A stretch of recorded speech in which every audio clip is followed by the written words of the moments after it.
जहाँ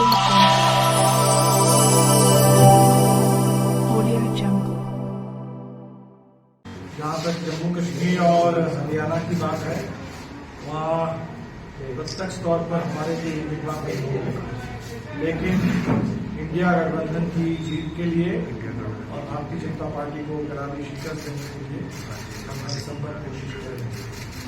महाराष्ट्र और झारखंड के लिए तैयारी कर रहे हैं।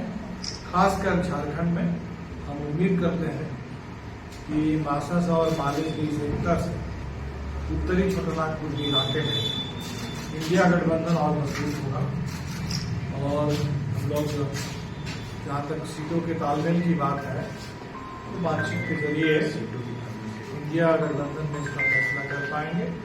और हमारी सोच है कि झारखंड में जेएमएम, कांग्रेस, वामपंथी दल और राष्ट्रीय जनता दल चारों मिलकर सत्ता तरीके से चुनाव लड़े। कुछ और मुद्दों पर हम लोगों ने बातें की। एक तो जिस तरह से गो रक्षा के नाम पर हिंसा और हत्या की खबर आ रही है, मुझे लगता है कि सुप्रीम कोर्ट को तत्काल इस मामले में स्वतः संज्ञान लेते हुए गो रक्षा के नाम पर जो हिंसा है, काउ विजिलेंटिज्म, इसको आतंकवाद की श्रेणी में ले लेना चाहिए। ये आतंकवाद छोड़कर लाभ कुछ नहीं है और इस आतंकवाद पर रोक लगनी चाहिए। गो रक्षा के नाम पर जो भी दल चल रहे हैं उसको गैर कानूनी घोषित करके उसी को उनके खिलाफ कार्रवाई करनी चाहिए।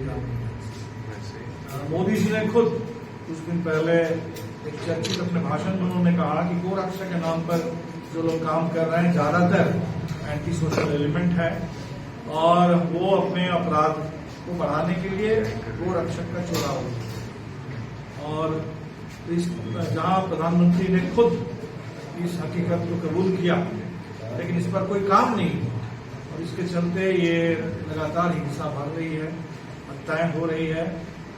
हरियाणा में आपने देखा कि एक तरफ बंगाल के एक प्रवासी मजदूर सबीर मलिक की हत्या हो गई पीट करके, वहीं 12वीं का एक छात्र आर्यन मिश्रा, उसको भी गोली मार करके उसकी हत्या कर। इस पर साफ कार्रवाई होनी चाहिए। सुप्रीम कोर्ट में बुलडोजर से जो घरों को, दुकानों को तोड़ा जा रहा है जगह जगह देश में, इस पर चिंता व्यक्त करते हुए इस पर रोक लगाने की बात की और एक गाइडलाइन जारी करते हुए हमें ये भी लगता है कि ये बुलडोजर का जो हमला है, ये कोई बुलडोजर जस्टिस नहीं है, ये जस्टिस के खिलाफ बुलडोजर है। संविधान पर, कानून के राज पर ये बुलडोजर चल रहा है और कतई इसकी इजाजत नहीं दी जा सकती। सुप्रीम कोर्ट जो भी गाइडलाइन की बात कर रहा है, जल्द से जल्द इसको लागू करके बुलडोजर हम लोग पर रोक लगाई जाए। केंद्र सरकार ने पार्लियामेंट में अभी हम लोग 24 और 25 तारीख को गिरिडीह में जो अभी नई पूरी एक कमेटी हमारी बनी है मासस और मासस के विलय के बाद, उस पूर्णांग कमेटी की बैठक होगी और वहाँ बैठ करके हम लोग तय करेंगे। लेकिन मोटे तौर पर अब सबको पता है, हमने जैसे कहा कि उत्तरी छोटानागपुर का इलाका है जहाँ मासस का और माले का प्रमुख आधार रहा है। कुछ इस इलाके के बाहर भी पलामू प्रमंडल या दूसरे हिस्सों में भी एक आध सीट होगी। तो जो हमारे आम तौर पर जिन सीटों पर हम लोग लड़ते रहे हैं, हमें लगता है उन्हीं सीटों को लेकर के चर्चा होगी और जब तालमेल अगर होता है, जो हमारी कोशिश है कि तालमेल हो, तो वहाँ लेन देन की बात होगी और तालमेल से जो फार्मूला उभरेगा हम उसी फार्मूले के तहत चुनाव लड़ेंगे। मेरे पास तो पूरी डिटेल अभी रिपोर्ट नहीं है, वो विदेश के दौरे पर है। अगर वैसी कोई बात होगी तो हम लोग उस पर और देखेंगे। लेकिन हमें लगता है कि जो हमेशा हल्ला किया जाता है, राहुल गांधी जब जब विदेश के दौरे पर जाते हैं और जो भी बोलते हैं, तो विदेश की धरती पर ये जो एक सोच है कि वहाँ कोई देश के बारे में कोई टिप्पणी नहीं होगी, मैं समझता हूँ कि ये सही नहीं है।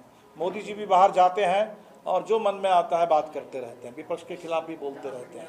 और इस समय पूरी दुनिया एक हम लोग पूरे यूक्रेन और रूस के युद्ध के बारे में बोलते हैं, अमेरिका के बारे में बोलते हैं, तो दुनिया के किसी भी कोने में कोई भी देश वो दूसरे देशों के बारे में भी टिप्पणी करते हैं, और इसलिए हमें लगता है कि इसको इस नज़र से नहीं देखना चाहिए। बाकी जो बात है उस बात को लेकर के, तर्क को लेकर के कहीं कोई बहस है, वो बहस देश के अंदर हो या बाहर हो चल सकती है। सिख धर्म को लेकर